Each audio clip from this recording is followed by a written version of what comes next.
ನಮಸ್ಕಾರ, ನಾನು ಶ್ರೀನಿವಾಸ್, ಒಬ್ಬ ಗೆಜೆಟ್ ಸಲಹೆಗಾರ. ನನ್ನ ಪ್ರಕಾರ 5ನೇ ವಿಡಿಯೋ ನಮ್ಮ ಸರಣಿಯ 5ನೇ ವಿಡಿಯೋ. ಈ ವಿಡಿಯೋದಲ್ಲಿ ನಾವು ಪತ್ರಿಕೆಗಳಲ್ಲಿ ನೀಡುವ ಕ್ಲಾಸಿಕ್ ಜಾಹೀರಾತು ಮತ್ತು ಸರ್ಕಾರಿ ಶುಲ್ಕ ರಶೀದಿಯ ಬಗ್ಗೆ ಮಾತನಾಡುತ್ತಿದ್ದೇವೆ. ಪ್ರತಿ ವಿಡಿಯೋವನ್ನು ವೀಕ್ಷಿಸಲು ನಾನು ನಿಮ್ಮನ್ನು ವಿನಂತಿಸುತ್ತೇನೆ. ದಯವಿಟ್ಟು ಪ್ರತಿಯೊಂದು ವಿಡಿಯೋವನ್ನು ವೀಕ್ಷಿಸಿ. ಪಾಸ್ ದಾಖಲೆಯನ್ನು ಕಡ್ಡಾಯವಾಗಿ ಪೂರ್ತಿಯಾಗಿ ಓದಿಕೊಳ್ಳಿ. ನಿಮಗೆ ಯಾವುದೇ ಗೊಂದಲವಿಲ್ಲ. ಇಡೀ ಪ್ರಕ್ರಿಯೆಯು ಸ್ಪಷ್ಟವಾಗುತ್ತದೆ. ಪತ್ರಿಕೆಯ ಜಾಹೀರಾತಿನ 2ನೇ ಮತ್ತು ಅಂತಿಮ ಕಂತು ಬಂದ ನಂತರ ನಾವು ಸುದ್ದಿಯ ಈ ಹಂತವನ್ನು ಪ್ರಾರಂಭಿಸುತ್ತೇವೆ. ಪಾಲುದಾರ ಖಾತೆಗಳಿಗೆ ಹಣ ಒದಗಿಸಬೇಕಾಗಿದೆ. ನಾನು ಪ್ರತಿ ವಿಡಿಯೋದಲ್ಲಿ ಎಣಿಕೆ ಮಾಡುತ್ತೇನೆ. ನಾನು ಪ್ರತಿ ವಿಡಿಯೋದ ಕೆಳಗೆ ವಿವರಣೆಯಲ್ಲಿ ಬರೆಯುತ್ತೇನೆ. ಆದ್ದರಿಂದ ನೀವು ನಿಮ್ಮ ಪಾಲುದಾರ ಪಾವತಿಯನ್ನು ಸ್ವೀಕರಿಸಿ ನನಗೆ ಪಾವತಿಸಿದ ನಂತರ ನೀವು ಪಾವತಿ ಮಾಡಿದ ತಕ್ಷಣ ಪತ್ರಿಕೆಗೆ ಈ ಪ್ರಕ್ರಿಯೆಯನ್ನು ಮಾಡಲಾಗುತ್ತದೆ. ನಿಮ್ಮ ಊರಿನಲ್ಲಿ ಲಭ್ಯವಿಲ್ಲದ ಇಂಗ್ಲಿಷ್ ಅಥವಾ ಹಿಂದಿ ಪತ್ರಿಕೆಗಳ ಮುಖ್ಯಾಂಶಗಳ ಫೋಟೋಗಳನ್ನು ತೆಗೆದು ನನಗೆ ಕಳುಹಿಸಬೇಕು. ಅದು ಅದರಲ್ಲಿದೆ. ನಂತರ ನಾವು ಪ್ರಕಟಣೆಯ ಸ್ಥಳ ವಿಭಾಗದ ಪ್ರಕಾರ ಜಾಹೀರಾತನ್ನು ಇರಿಸುತ್ತೇವೆ. ಆ ಫೋಟೋ ಇಲ್ಲದೆ ಅದು ಸಾಧ್ಯವಾಗುತ್ತಿರಲಿಲ್ಲ. ತೆಲುಗು ಪತ್ರಿಕೆಯಲ್ಲಿನ ಜಾಹೀರಾತು ಮಾನ್ಯವಾಗಿಲ್ಲ.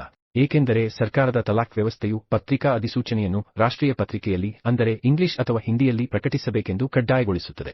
ಅದಕ್ಕಾಗಿ ನಿಮ್ಮ ಪ್ರದೇಶದ ಹಿಂದಿ ಅಥವಾ ಇಂಗ್ಲಿಷ್ ಭಾಷೆಯ ಪತ್ರಿಕೆಗಳು. ನೀವು ಒಂದು ಹಳ್ಳಿಯಲ್ಲಿ ಜಿಲ್ಲೆಯಿಂದ ಜಿಲ್ಲೆಗೆ ಇದ್ದರೆ ಈ 2 ಸುದ್ದಿಗಳು ಅಲ್ಲಿವೆ. ನಾವು ಇಂಗ್ಲಿಷ್ ಮತ್ತು ಹಿಂದಿಯಲ್ಲಿ ಲಭ್ಯವಿರುವ ಒಂದೇ ಒಂದು ಪತ್ರಿಕೆ, ಒಂದು ರಾಷ್ಟ್ರೀಯ ಪತ್ರಿಕೆಯನ್ನು ಮಾತ್ರ ನೀಡುತ್ತೇವೆ. ಬಿಡುಗಡೆಯ ಪಕ್ಕದಲ್ಲಿ 4 ಫೋಟೋ ಪೇಪರ್ ಪರದೆಯ ಮೇಲೆ ತೋರಿಸಿರುವ ಯಾವುದೇ ಫೋಟೋವನ್ನು ನೀವು ತೆಗೆದುಕೊಂಡು ಕಳುಹಿಸಬೇಕು ಎಂದು ಹೇಳಲಾಗಿದೆ. ಫೋಟೋ ತೆಗೆಯಿರಿ. ಕೆಲವು ವಿಷಯಗಳನ್ನು ನೆನಪಿಡಿ. ಡೆಕ್ಕನ್ ಕ್ರಾನಿಕಲ್ನಲ್ಲಿ ನಮ್ಮ ಜಾಹೀರಾತು ಏನು? ಎರಡನೆಯದಾಗಿ, ನನ್ನ ಏಜೆಂಟ್, ನಮ್ಮ ಜಾಹೀರಾತು ವಿತರಕ ಯಾವ ಪತ್ರಿಕೆಗಳೊಂದಿಗೆ ವ್ಯವಹರಿಸುತ್ತಿದ್ದಾರೆ ಎಂಬುದನ್ನು ಸಹ ನಾನು ಪರಿಶೀಲಿಸುತ್ತೇನೆ. ನಿಮ್ಮ ಪ್ರದೇಶದಲ್ಲಿ ಯಾವ ಪತ್ರಿಕೆಗಳು ಲಭ್ಯವಿದೆ ಎಂದು ನೋಡಲು ನಾನು ನಿಮ್ಮೊಂದಿಗೆ ಪರಿಶೀಲಿಸುತ್ತೇನೆ. ಮೂವರಿಗೆ ಬಜೆಟ್ ಎಷ್ಟು? ನಾನು ಇಡೀ ಪ್ಯಾಕೇಜ್ ಕೊಟ್ಟೆ. ಬಜೆಟ್ ಪರಿಶೀಲಿಸಿದ ನಂತರ ನಾನು ಕಾಗದದ ಮೇಲೆ ನಿರ್ಧರಿಸುತ್ತೇನೆ. ಹಾಗಾಗಿ ಮುಖ್ಯವಾಗಿ ಹೇಳಬೇಕಾಗಿರುವುದು ಟೈಮ್ಸ್ ಆಫ್ ಇಂಡಿಯಾದ ಬಗ್ಗೆ. ಹಿಂದೂಸ್ತಾನ್ ಟೈಮ್ಸ್ ಹ್ಯಾನ್ಸ್ ಇಂಡಿಯಾ ತುಂಬಾ ಸ್ವಚ್ಛವಾಗಿ ಕಾರ್ಯನಿರ್ವಹಿಸುವ ಹ್ಯಾನ್ಸ್ ಇಂಡಿಯಾ ಪತ್ರಿಕೆ.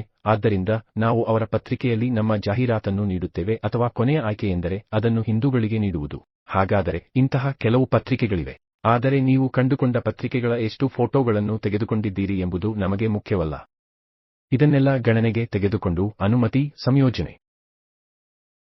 ನಾವು ನಿಮಗೆ ಪತ್ರಿಕೆಯಲ್ಲಿ ಕ್ಲಾಸಿಕ್ ಜಾಹೀರಾತನ್ನು ನೀಡುವ ಮೊದಲು, ಅಂದರೆ ನಿಮಗೆ ಕಾಗದದ ಜಾಹೀರಾತನ್ನು ನೀಡಿದ ತಕ್ಷಣ ನಿಮಗೆ ತಿಳಿಸುತ್ತೇವೆ. ಒಂದು ನಿರ್ದಿಷ್ಟ ದಿನಾಂಕದಂದು ಒಂದು ನಿರ್ದಿಷ್ಟ ಪತ್ರಿಕೆಯ ಕ್ಲಾಸಿಕ್ ವಿಭಾಗದಲ್ಲಿ ನಿಮ್ಮ ಬಳಿ ಒಂದು ಜಾಹೀರಾತು ಇದೆ ಎಂದು ಭಾವಿಸೋಣ.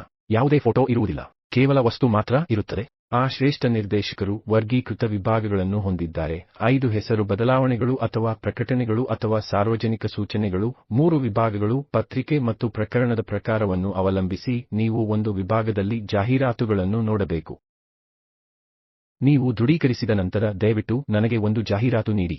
ನಂತರ ನೀವು ನನಗಾಗಿ ತಕ್ಷಣ ಮಾಡಬೇಕಾಗಿರುವುದು ಏನೆಂದರೆ, ವಿತರಣಾ ಹುಡುಗ ನಿಮ್ಮ ಮಾರಾಟಗಾರನಾಗಿರಲಿ, ಪತ್ರಿಕೆ ಮಾರಾಟಗಾರರ ಅಂಗಡಿಯಾಗಿರಲಿ ಅಥವಾ ಬೇರೆ ಯಾರಾದರೂ ನಿಮ್ಮ ಮನೆಗೆ ಬಂದು ಪತ್ರಿಕೆ ತಲುಪಿಸುವ ಮೊದಲು ನೀವು ನನಗೆ ಹೇಳಬೇಕು. ನನಗೆ 5 ಬೇಕು. ನಾವು ನಮ್ಮ ಇಲಾಖೆಗೆ ಒಂದು ಪ್ರತಿಯನ್ನು ಸಲ್ಲಿಸುತ್ತೇವೆ. ಆದರೆ ನಾವು ನಮ್ಮ 4-5 ಖರೀದಿಸುತ್ತೇವೆ, ಏಕೆಂದರೆ ಭವಿಷ್ಯದಲ್ಲಿ ಅಗತ್ಯವಿದ್ದಲ್ಲಿ ಕಾಗದ ಲಭ್ಯವಿರುವುದಿಲ್ಲ. ಇವತ್ತು ಆ ಪತ್ರಿಕೆ ₹5, ₹6, 6 ತಿಂಗಳ ನಂತರ ನೀನು ₹1000 ಕೊಟ್ಟರೂ ನಾನು ನಿನಗೆ ಕೊಡುತ್ತೇನೆ. ಬಹುಶಃ ನಿಮಗೆ ಸುದ್ದಿ ಸಿಗದಿರಬಹುದು. ಪತ್ರಿಕೆಯನ್ನು ಹರಿದು ಹಾಕಬೇಡಿ, ಅಂದರೆ ಜಾಹೀರಾತನ್ನು ಕತ್ತರಿಸಬೇಡಿ. ಅದು ಪೂರ್ಣ ಪುಟವಾಗಿರಬೇಕು. ಪೂರ್ಣ ಪುಟವು ಇಲಾಖೆಗೆ ಹೋಗುತ್ತದೆ. ನೀವು ಅದಕ್ಕೆ ಒಂದು ಪೂರ್ಣ ಪುಟವನ್ನು ಮೀಸಲಿಡಬೇಕು. ಇದನ್ನೆಲ್ಲ ಮನಸ್ಸಿನಲ್ಲಿಟ್ಟುಕೊಳ್ಳಬೇಕು. ಬಾಕಿ ಪಾವತಿಯನ್ನು ಅದೇ ರೀತಿಯಲ್ಲಿ ಮಾಡಬೇಕು. ನೀವು ನನಗೆ ನೋಟರೈಸ್ ಅಥವಾ ಫಸ್ಟ್ ಕ್ಲಾಸ್ ನೇಷನ್, ಅಂದರೆ ಕಾರ್ಯನಿರ್ವಾಹಕ ಅಧಿಕಾರಿಯಂತಹ ಅಫಿಡವಿಟ್ನ ಪ್ರತಿಯನ್ನು ನೀಡದಿದ್ದರೆ ನೀವು ಆ ಪ್ರತಿಯನ್ನು ಸಹ ನನಗೆ ನೀಡಬೇಕು. ಇವೆರಡೂ ಸಂಭವಿಸಿದರೆ ಮಾತ್ರ, ಅಂದರೆ ಬಾಕಿ ಪಾವತಿ, ಅಫಿಡವಿಟ್ನ ಪ್ರತಿಯನ್ನು ನಾವು ಸ್ವೀಕರಿಸಿದರೆ ಮತ್ತು ವೃತ್ತಪತ್ರಿಕೆ ಫೋಟೋಗಳನ್ನು ನಾವು ಸ್ವೀಕರಿಸಿದರೆ ನಾನು ಅದನ್ನು ಮಾಡುತ್ತೇನೆ. ನಾವು ಮುಂದಿನ ಸರ್ಕಾರಿ ಶುಲ್ಕವನ್ನು ಆನ್ಲೈನ್ನಲ್ಲಿ ಪಾವತಿಸುತ್ತೇವೆ ಮತ್ತು ಅದನ್ನು ವಾಟ್ಸ್ಆಪ್ ಮೂಲಕ ಪಠ್ಯ ರೂಪದಲ್ಲಿ ಹಂಚಿಕೊಳ್ಳುತ್ತೇವೆ. ನಾನು ಫೋನ್ ಪೇಪರ್ನ ಪ್ರಿಂಟ್ಔಟ್ ಅನ್ನು ಸಹ ತೆಗೆದುಕೊಂಡು ಅದನ್ನು ನಿಮ್ಮ ಅರ್ಜಿಯೊಂದಿಗೆ ಎಚ್ಚರಿಕೆಯಿಂದ ಇಟ್ಟುಕೊಂಡು ಅಂತಿಮ ಫಲಿತಾಂಶವನ್ನು ನಿಮಗೆ ತಿಳಿಸುತ್ತೇನೆ. ಏನು ಮಾಡಬೇಕು? ಈಗಲೇ ಅದನ್ನು ಮುದ್ರಿಸಿ. ಈಗ ಮಾಡಲು ಏನೂ ಇಲ್ಲ.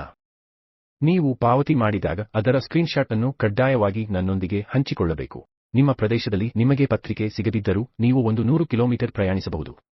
ಜನರು 300 ರಿಂದ 400 ಕಿಲೋಮೀಟರ್ ಪ್ರಯಾಣಿಸುತ್ತಾರೆ. ಆ ಪ್ರದೇಶದಲ್ಲಿ ಒಂದೇ ಒಂದು ದಿನಪತ್ರಿಕೆ ಇಲ್ಲ. ಯಾವುದೇ ಆಯ್ಕೆ ಇಲ್ಲ. ಆ ರೀತಿಯಲ್ಲಿ ನಾನು ಸುದ್ದಿಗಳನ್ನು ಪಡೆಯಬಹುದು ಮತ್ತು ವಿವರಗಳನ್ನು ನನಗೆ ಕಳುಹಿಸಬಹುದು. ಅಂತಹ ಪತ್ರಿಕೆಗಳಲ್ಲಿ ಪತ್ರಿಕಾ ಜಾಹೀರಾತುಗಳು ಸಹ ಕಾಣಿಸಿಕೊಳ್ಳಬಹುದು. ನೀವು ಅವುಗಳನ್ನು ಖರೀದಿಸಬೇಕು. ಮುಂದಿನ ಹಂತವು ಬಹಳ ಮುಖ್ಯವಾದ ಹೆಜ್ಜೆಯಾಗಿದೆ. ಇದು ಅಂತಿಮ ಹಂತವಾಗಿದೆ. ಎಲ್ಲವನ್ನೂ ಒಟ್ಟಿಗೆ ಸೇರಿಸಿ ಸಂಪೂರ್ಣ ಫೈಲ್ ಅನ್ನು ರಚಿಸುವುದು. ಇದನ್ನು ನಾವು ಚರ್ಚಿಸುತ್ತೇವೆ. ಸಂತೋಷವಾಗಿರಿ ಮತ್ತು ಜನರೂ ಸಂತೋಷವಾಗಿರಿ. ನಿಮ್ಮ ಸುತ್ತಲಿರುವವರೆಲ್ಲರನ್ನೂ ಸಂತೋಷವಾಗಿಡಿ. ನೀವು ಸಹ ಸಂತೋಷವಾಗಿರಿ. ಮುಂದಿನ ವೀಡಿಯೊದಲ್ಲಿ ಮತ್ತೆ ಭೇಟಿಯಾಗೋಣ. ನಮಸ್ಕಾರ.